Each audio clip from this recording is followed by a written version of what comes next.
So today let's discuss about glomerular filtration rate. As we know that blood passes to kidney and then the plasma is filtered through the nephron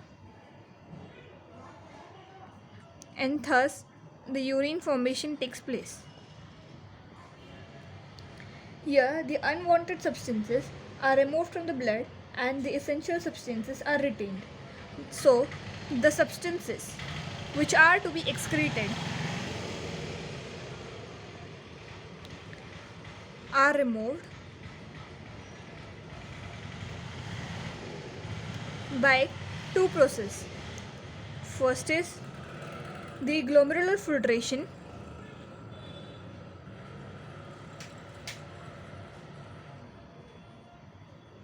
and the second is renal tubular secretions.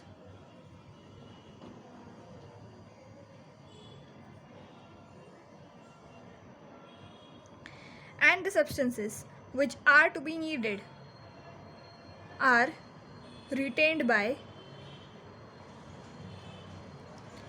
the process called as renal tubular absorption.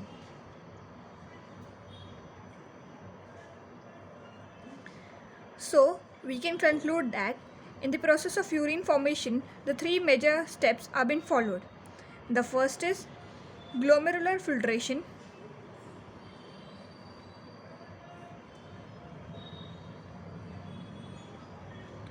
Second is renal tubular secretions.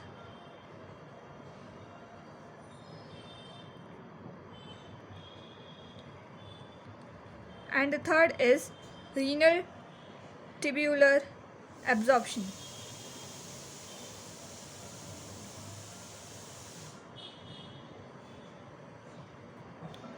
So, with the help of diagram, we can find out that this is the artery, this is the glomerular artery, and this is the Bowman's capsule.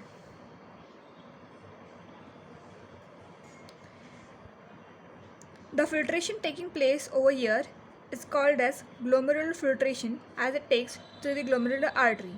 So this is the first process. Secondly, the substances which are not required are secreted out of the blood into the urine. This is nothing but renal tubular secretions. This is the second process. And further on, the substances which are to be retained are moved from urine back to the blood. So this process is nothing but renal tubular absorption. This is the third process. Note that the substances which do enter into the urine do not contain so the substances which are being filtered, that is called as ultrafiltrate, which do not contain RBCs and plasma proteins. No RBCs, no blood cells, and no plasma proteins.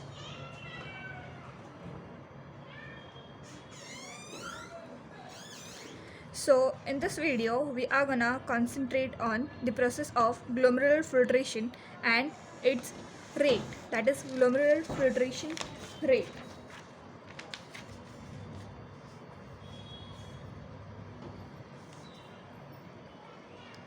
Plasma from the capillaries is being filtered out through the highly permeable glomerular membrane. So the normal renal blood flow, which is nothing but NRBF, is around 1.2 to 1.3 liters per minute, and GFR, that is glomerular filtration rate, is around 125 mLs per minute. So talking about the pressures in the glomerular capillaries and the Bowman's capsule. which do affect urine formation. So let's assume this is the glomerular capillary and this is the Bowman's capsule.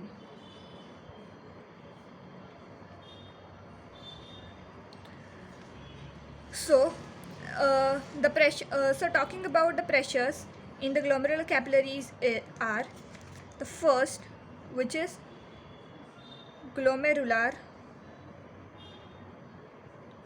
hydrostatic pressure, and second is the glomerular colloidal osmotic pressure. This is about glomerulus. Talking about the pressures in the Bowman's capsule,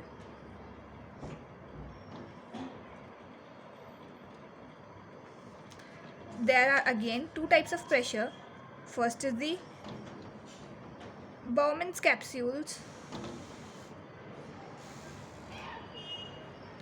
hydrostatic pressure,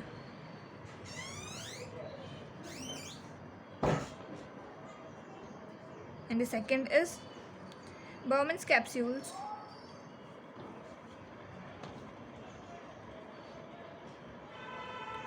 colloidal osmotic pressure.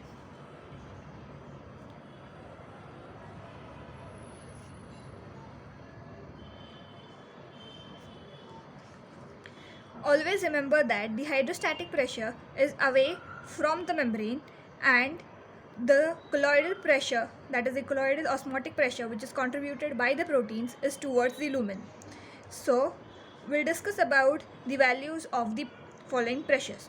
The glomerular hydrostatic pressure is around 60 millimeters of mercury. As we know that the hydrostatic pressure is away from the lumen.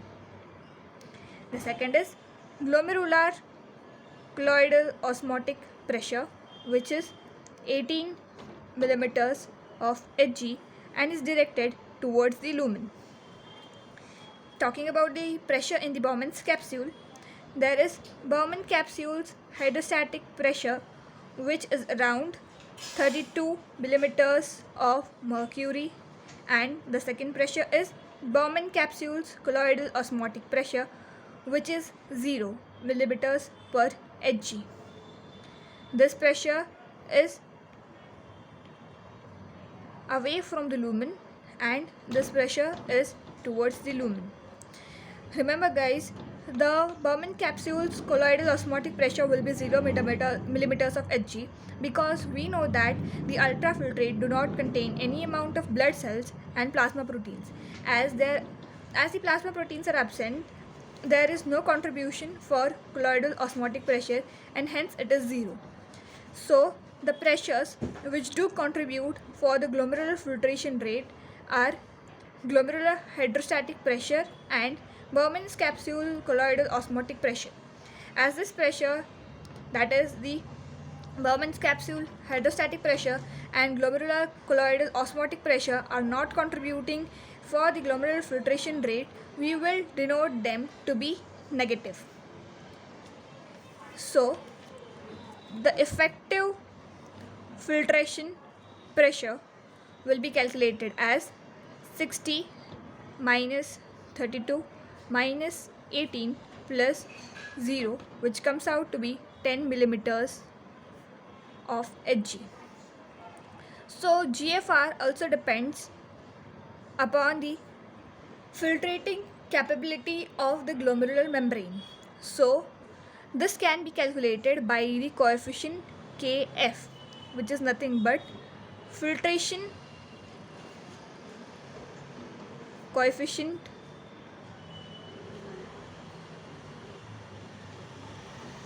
of glomerular membrane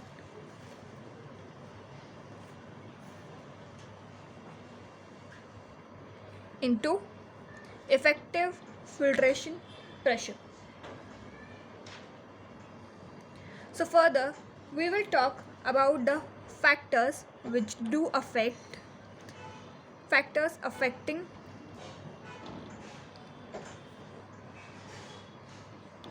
GFR. So the first factor we'll talk about is age. Here, age is inversely proportional to GFR. So let's discuss how. As the age increases, the blood flow throughout the body decreases, because of which the renal blood flow also decreases, and this is the reason why actual GFR has been decreased. So the second factor we'll talk about is hydrostatic pressure in glomerular capillaries. So first and the foremost thing is the glomerular capillary blood pressure is directly proportional to systemic blood pressure. And the second thing is which do affect the glomerular filtration rate are afferent and efferent arterial constrictions. The third factor we'll talk about is hydrostatic pressure in Bowman's capsule. So this can be directly discussed as hydrostatic pressure of Bowman's capsule is inversely proportional to GFR. We know that the hydrostatic pressure of the Bowman's capsule is away from the lumen, and thus we denoted it to be negative. So you can conclude that hydrostatic pressure of the Bowman's capsule is reducing glomerular filtration rate.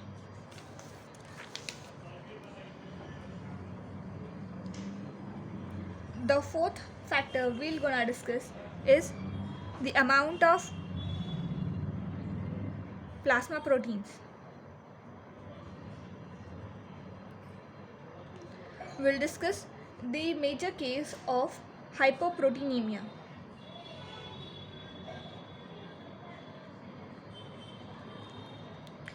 So in this case, the plasma protein present in the blood decreases, because of which the glomerular colloidal osmotic pressure decreases. As the glomerular colloidal osmotic pressure is decreasing, it will have the less effect on glomerular filtration rate. As this effect is decreasing, GFR will increase. So glomerular colloidal osmotic pressure is inversely proportional to glomerular filtration rate. The fifth factor which can affect the GFR is the glomerular membrane state. If there is any abnormality in the glomerular membrane, will directly affect GFR, which can be discussed in albuminuria. Also, there are some hormones and autocoids which do affect GFR. So there are hormones like norepinephrine and epinephrine which do decrease GFR. Also the hormones like endothelin decreases GFR. Talking about the hormone angiotensin II has biphasic effects on GFR, and endothelially derived nitric oxide as well as the prostaglandins do decrease GFR. So this is all about glomerular filtration rate. Thank you.